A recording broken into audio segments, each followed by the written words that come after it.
Hi, I'm Max. I don't really know why I'm writing this. Maybe because it's 3:17 a.m. and the house is quiet in that way that makes every thought sound louder. I'm not looking for advice. I'm not angry. I just want to see the words outside my head for once. My wife told me something a few months ago that I can't stop hearing. She said, "I'm not here to entertain you, go find someone who is." She was right, I guess. I didn't find someone else. I found something else entirely. I don't remember when I started keeping count, but I know it's been a while. The first few times I asked her, I still believed there was a right way to say it. A word she was waiting for, a tone that would make her soften. I'd reach out, not even desperate, just wanting to touch something that used to belong to both of us. She would turn slightly, her eyes still on the phone or the book, and say she was tired. That was her first answer. Always tired. I used to think that meant something: work, stress, hormones, whatever people blame when they don't want to say what's really wrong.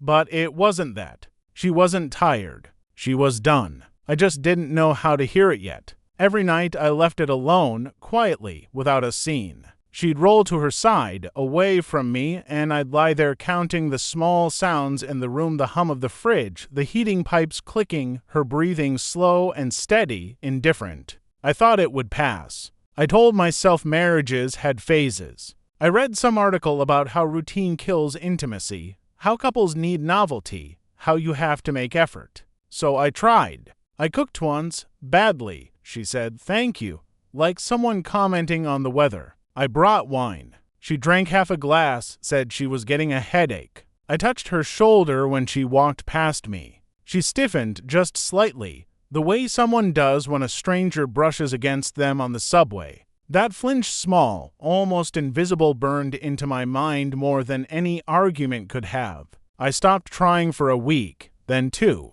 Then I tried again, out of habit more than hope. It became mechanical, a test. Would she say yes tonight? Would her voice soften? It never did. Her tone was neutral, like she was talking to a colleague. Once she said, "Not tonight, okay?" Another time she said, "Why does it always have to be about that?" And then one night, after I tried to kiss her neck and she moved away, she said it. "I'm not here to entertain you, go find someone who is." She didn't even look angry.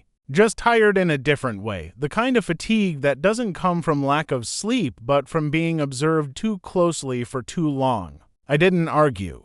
I just sat there for a while, watching the shape of her shoulder in the dim light, the way the blanket folded under her arm. I thought of saying something, anything, but words felt too heavy, like they'd only break whatever fragile silence was keeping us from disappearing completely. So I left. I went to the living room and sat in the dark. It wasn't about rejection anymore. It was something quieter, heavier, like the space between two notes that never resolve. I told myself I'd get over it, that people stopped touching each other all the time, that this was normal. But something small in me had already shifted. It wasn't anger. It wasn't pain. It was closer to curiosity. I started noticing the way she closed doors. How she folded her clothes, the exact order of it: shirts first, then underwear, then socks. The way she always looked at the clock before brushing her teeth. The way she never looked directly at me when she spoke, as if keeping her focus on the air beside my face.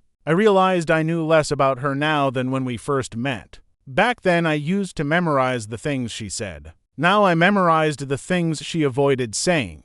When she walked from the kitchen to the bedroom, her steps had a rhythm I could almost time. 6 seconds between sink and door. Another 5 before the sound of the drawer opening. I started counting without meaning to. It calmed me. She thought I was watching TV.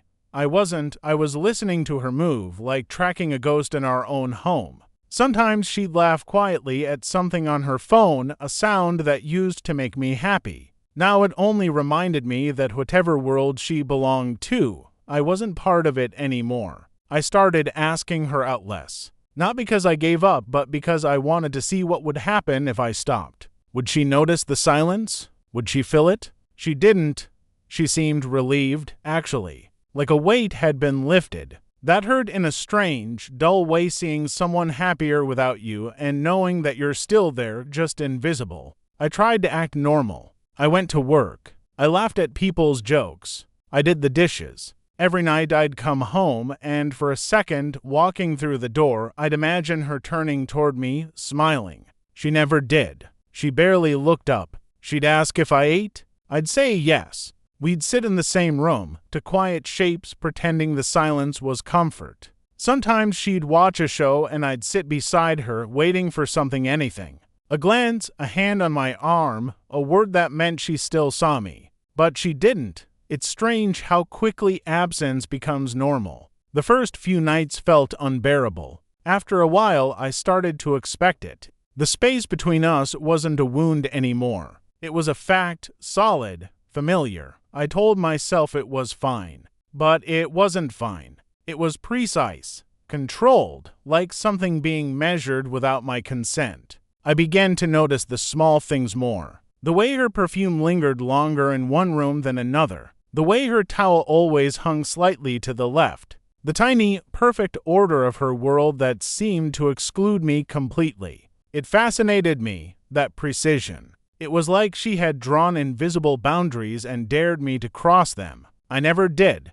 Not then. I just watched. I wanted to understand how she could be so close and so untouchable at the same time. Sometimes I thought she did it on purpose, moved with that slow calm to remind me that she didn't need me, that I was unnecessary. But maybe that was just my mind making patterns out of silence. People do that when they're lonely. They find meaning in repetition. Every no she gave me wasn't just rejection, it was data. It told me where the walls were, how high they went, how thick. And I was patient. I thought if I could map it perfectly, I could find a crack somewhere. But the longer it went on, the clearer it became that she didn't hate me. She just didn't feel anything. That was harder to face than anger. Anger means there's still heat, still movement. This was something else. A stillness so complete it felt deliberate. One night I asked her if she was happy. She didn't answer right away. She looked at me for maybe 3 seconds, then said, "I don't know what that means anymore." Then she went to bed. I stayed in the kitchen, staring at the faint ring her cup had left on the counter. I didn't wipe it away. I just watched it fade. I realized then that I'd stopped thinking about solutions. I wasn't trying to fix anything. I just wanted to see what would happen next. Maybe that's the beginning of obsession, when curiosity replaces love, when you stop wanting someone back and start wanting to understand how they disappeared without leaving.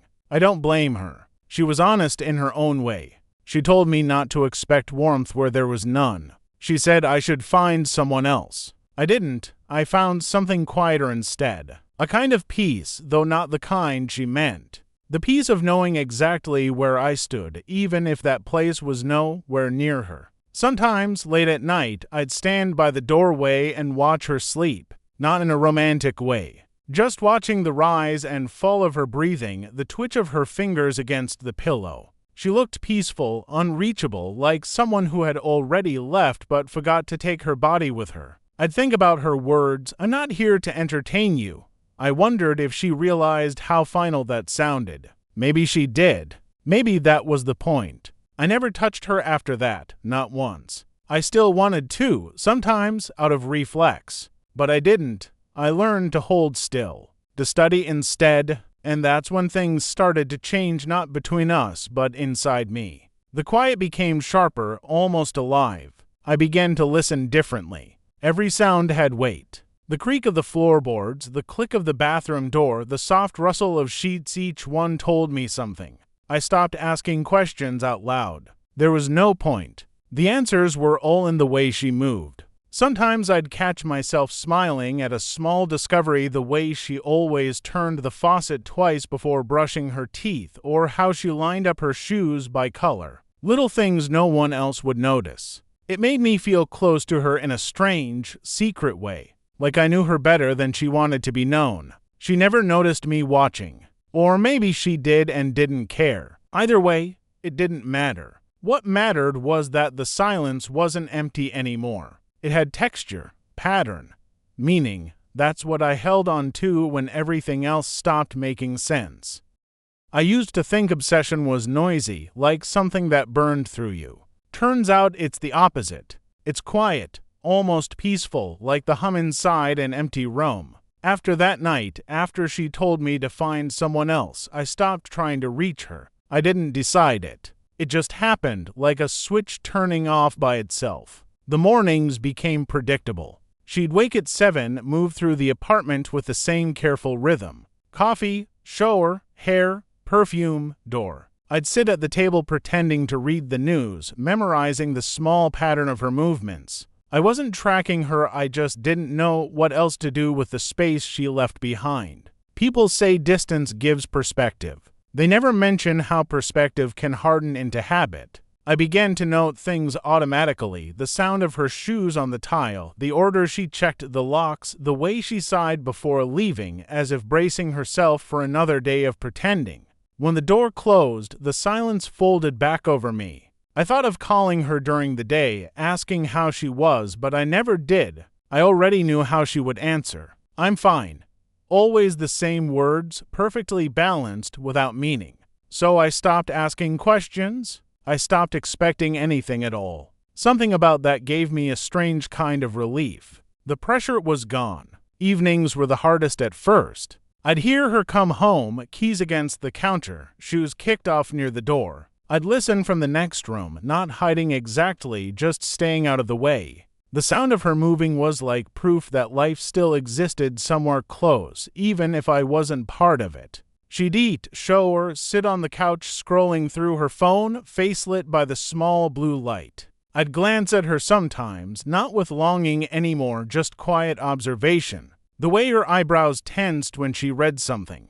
The way her lips pressed together before she laughed, though she didn't laugh often now. I learned to read the difference between silence that asked for company and silence that demanded distance. Hers was always the second kind. It was easier to obey than to fight it. The house became a map of small territories. Her side of the bed, her shelf in the fridge, her towel, always perfectly folded. I didn't cross those lines. Not out of fear, but respect or maybe inertia. Every object began to carry her absence in it. The empty mug, the faint imprint of her on the couch cushion, the smell of shampoo that lingered longer than she did. These things became the conversation we no longer had. I answered in kind by leaving things untouched, by moving quietly, by making sure my presence left no trace that might disturb her. It wasn't resentment. It was maintenance. Some nights she'd fall asleep before I came to bed, and I'd stand in the doorway, watching the faint rise and fall of her breathing.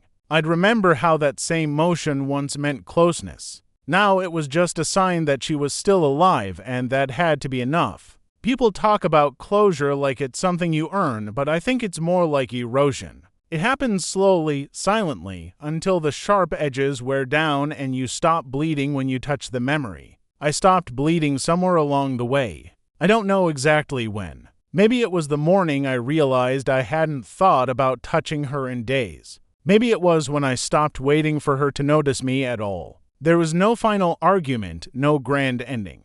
Just a gradual quieting, like music fading out. One night, she came home late. She looked exhausted, not in the old way, but softer somehow. She sat beside me on the couch, close enough that I could feel the warmth of her sleeve against mine. We didn't speak. The television flickered without sound. For a moment, I thought she might say something, maybe even apologize, though for what I couldn't tell. But she didn't. She just exhaled, leaned back, and closed her eyes. I watched her for a while, not out of need, just because I wanted to remember her like that, still, quiet, unaware. Then I turned off the TV. The room went dark except for the light spilling in from the street. It cut across her face, and for a second I thought she looked peaceful again, like the first time I ever saw her sleep. I felt something almost like affection or the ghost of it. But it didn't ache anymore. It just existed, faint and clean, like the aftertaste of something once sweet. When she went to bed, I stayed in the living room. I listened to the familiar sounds, water running, the soft creak of the floor, the click of the lamp switch. Everything exactly as it had always been. And for the first time, I didn't feel the need to follow. I realized I wasn't waiting for anything anymore. Not forgiveness, not warmth, not even her voice. The quiet had become enough. That's the strange part. They tell you peace feels good, but sometimes it just feels final. Like the air after a door closes. I still hear her moving in the mornings. I still memorize the details, though not with the same precision. The need to know has dulled. I don't reach for her. I don't test the silence. It holds itself together without my help now. We exist in parallel, two lives running side by side but never touching. I used to think that would destroy me. Instead, it just emptied me out, and what was left was light enough to float. Last week, I woke up before her. The light was gray, soft, uncommitted. She stirred in her sleep, turned toward the wall. I watched her for a while, then got up quietly, careful not to make noise. I made coffee, sat by the window, and listened to the morning traffic starting up. Somewhere in that sound was a kind of rhythm, steady and indifferent, like the world reminding me that it keeps moving whether I join it or not. She came out later, hair messy, eyes half closed, and said good morning. I said it back. That was all. It was enough. I don't expect more anymore. The peace I found isn't joy or relief. It's the absence of wanting. A flat line where hope used to be. She was right, I did go find something else. I found stillness. It doesn't comfort or hurt. It just stays. And I stay with it.